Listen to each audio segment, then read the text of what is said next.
Hi, everyone, and welcome to another episode of our Future Ready Librarian podcast series. I am Shannon McClintock Miller, and I am so excited today to welcome one of my best friends and my favorite person to collaborate at my school, Tracy Ferguson. Hi, Tracy. Hi, how are you? Good. Let's just start by introducing yourself. I'll let you introduce yourself.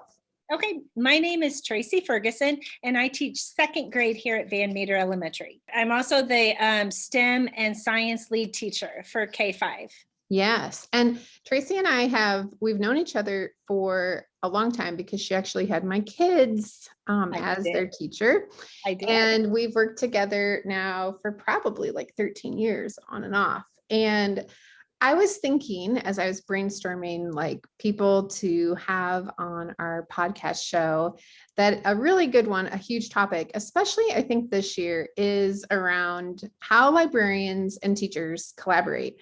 And so I thought I would go right to the source of my collaboration and share some of our story, but also to hear from Tracy. And Tracy is just one of our great teachers at Van Meter, and we do just tons of collaboration at Van Meter. And we are a preschool to 12th grade building, it looks really unique too, because we get to collaborate with other classrooms and grade levels and within our little community. And so we have all kinds of just really great experience around that too. And so let's just start, Tracy, by kind of framing a picture and painting it for our guests on what collaboration looks like in your classroom. Well, since I teach second grade, I teach standards and everything that goes around in a classroom in each of the units or content. And Shannon, you bring that extension with the collaboration and make it so meaningful for the kids. And collaboration to me, it makes it exciting to be working with someone else that I feel like I'm the expert as in the second grade standards, but you're the expert in so many different things that you can bring to our class and for the kids. And the kids absolutely love it. Because when you walk through the door, they're cheering and running up and hugging you. So that's what collaboration, I see as we're working together and almost we're co-teaching throughout the day. So we love it whenever you walk in that we can collaborate more together.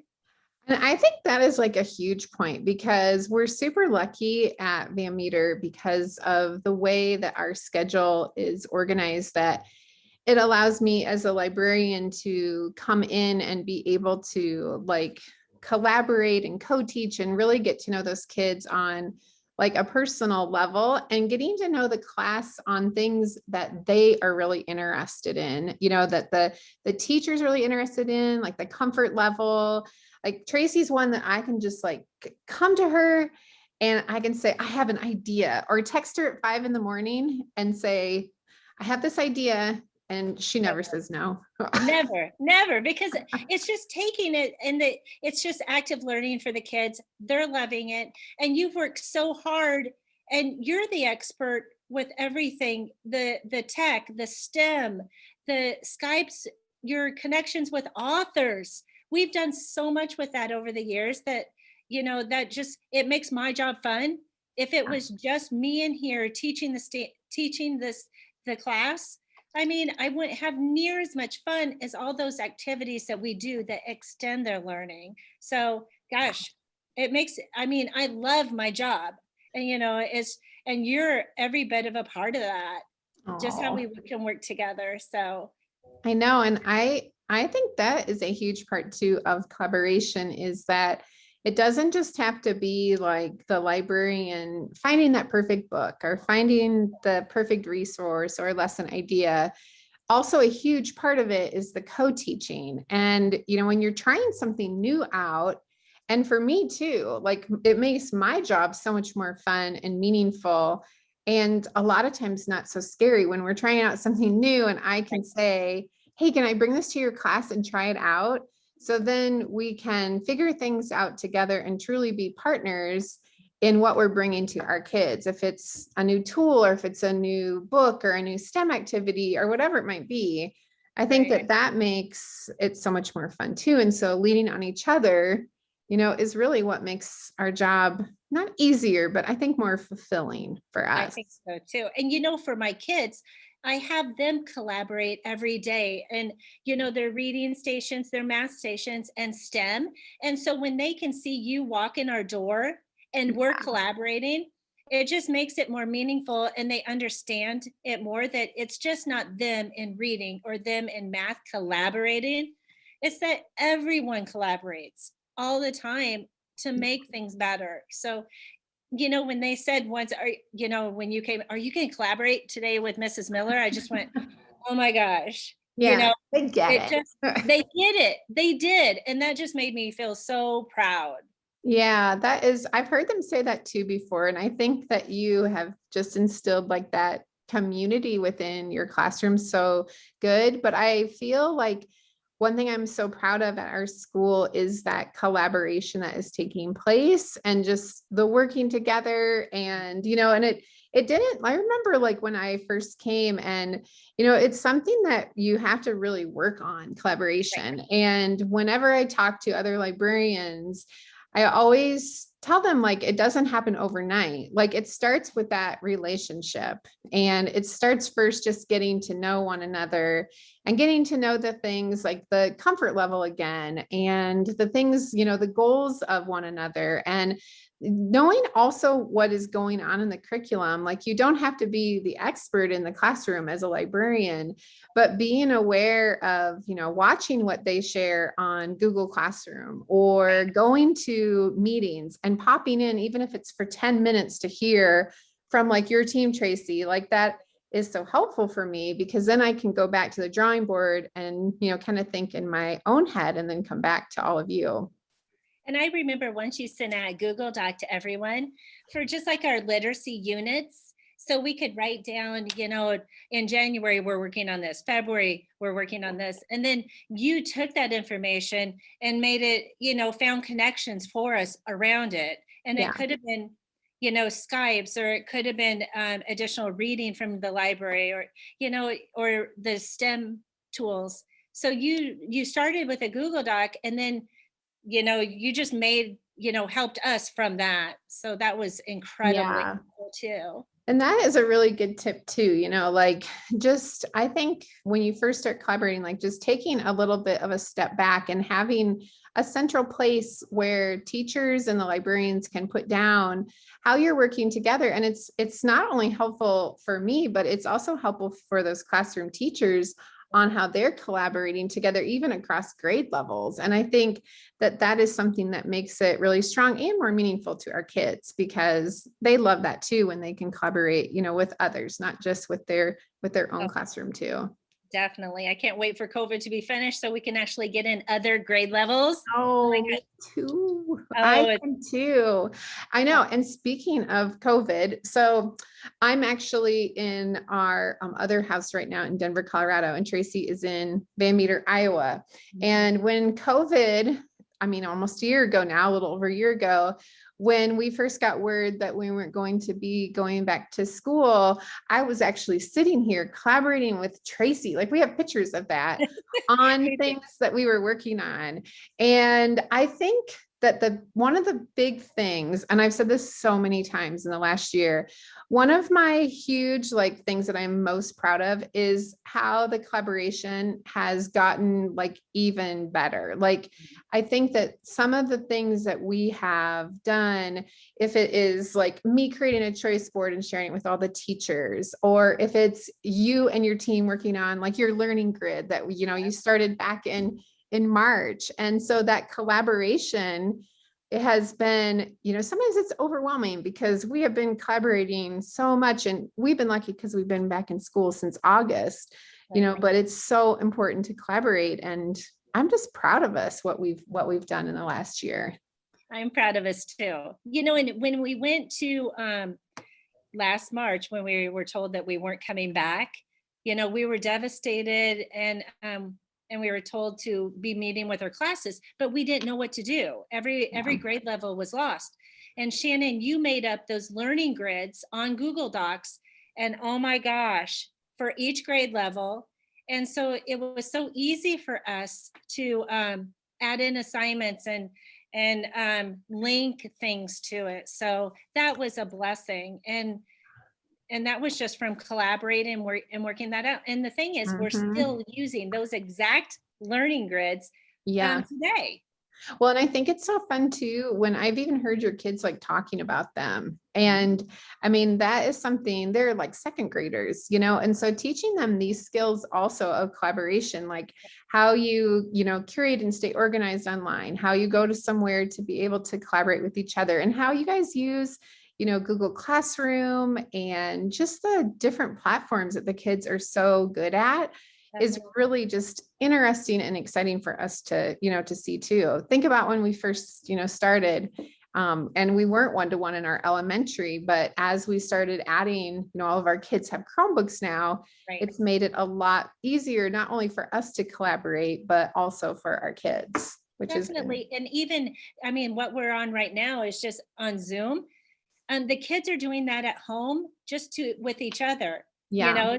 They live a distance apart and they're collaborating at home and reading books to each other. And it just makes you so proud that something, just as for the kids using Zoom at home. Yeah, I think that is so great. I know that that's one thing that I take away from that all the time. Is just that, again, the relationship piece of them being able to collaborate too. So now I think about in my head all of these fun projects that we've done, and Tracy and I have done a lot. And Tracy, tell us about, what was your favorite one that we've done, collaborative project?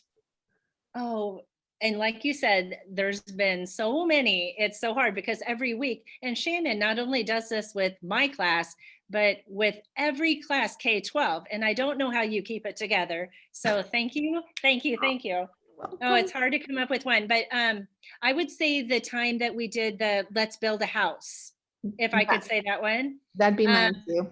We used make-do kits and cardboard boxes and made one house. And each of the students got to choose a job, and what you did to kick it off, which I think made it even more special, is having John Culinary from the Cousins. That's a connection again that you have, that you set up a Skype. He read his book, told the kids about it, and they went nuts. So it just set off that project so much more. And you were with us every step of the way, helping us out, making connections, bringing in community volunteers. And I mean, it was fantastic. It was amazing. Her kids, I just remember Tracy like reaching out to me over the weekend, and she's like, I went to Lowe's and got refrigerator boxes, and it just didn't know what to do.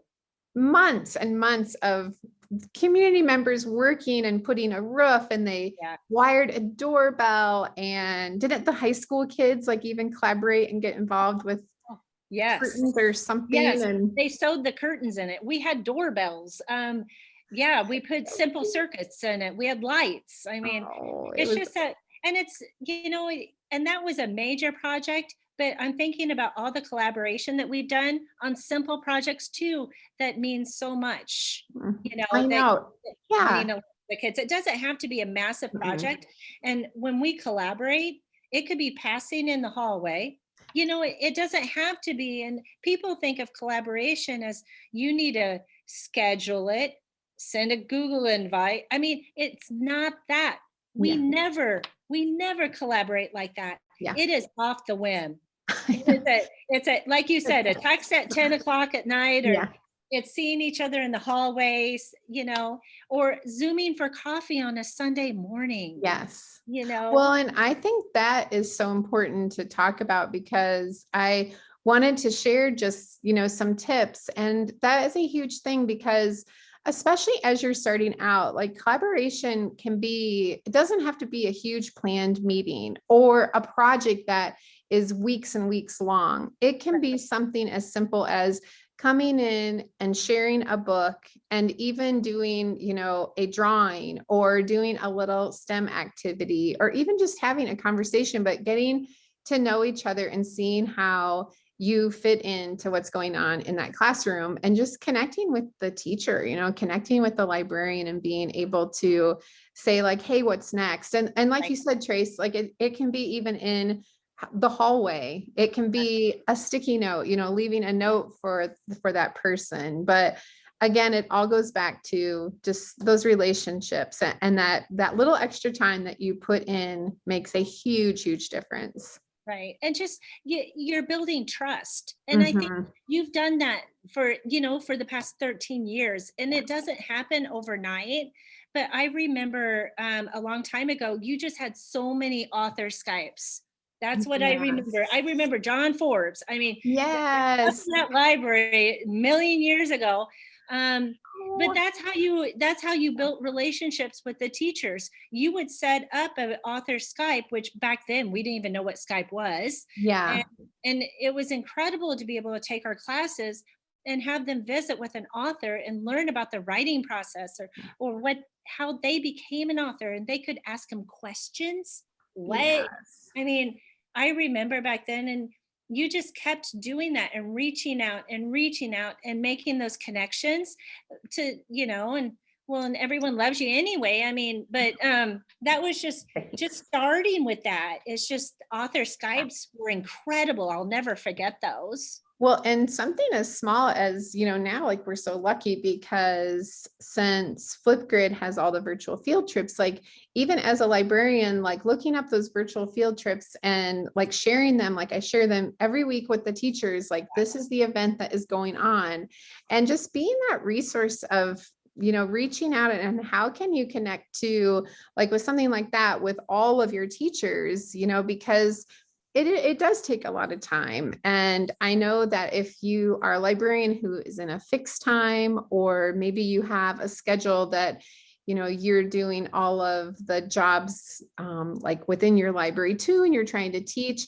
like, it can be something, even that sharing of a resource, or, doing one big aha for me this year has been like, when we introduce a project, like, it doesn't have to be in just one room. It can be a Zoom with all the teachers, and we collaborate together.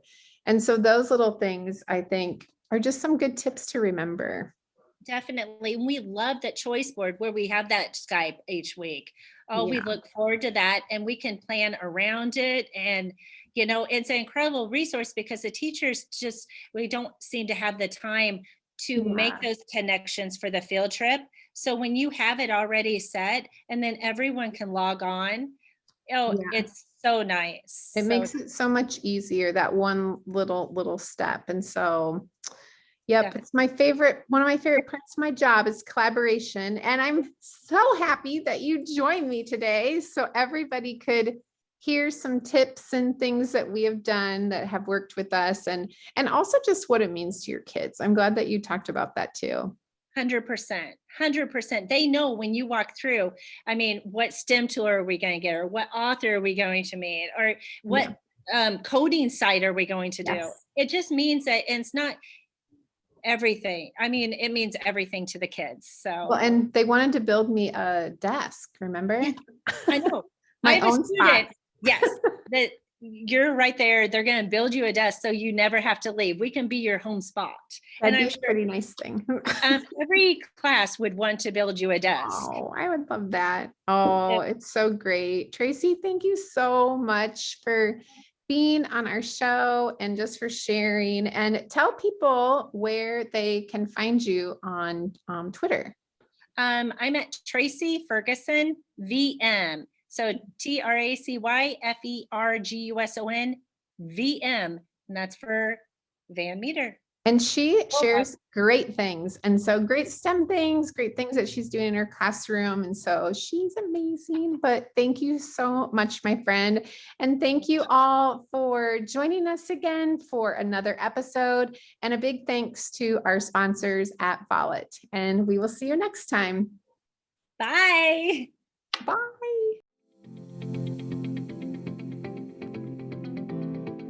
Thank you for joining us for the Future Ready Librarian podcast, Leading from the Library. I would like to also thank our sponsor, Follett Learning, for their amazing continued support.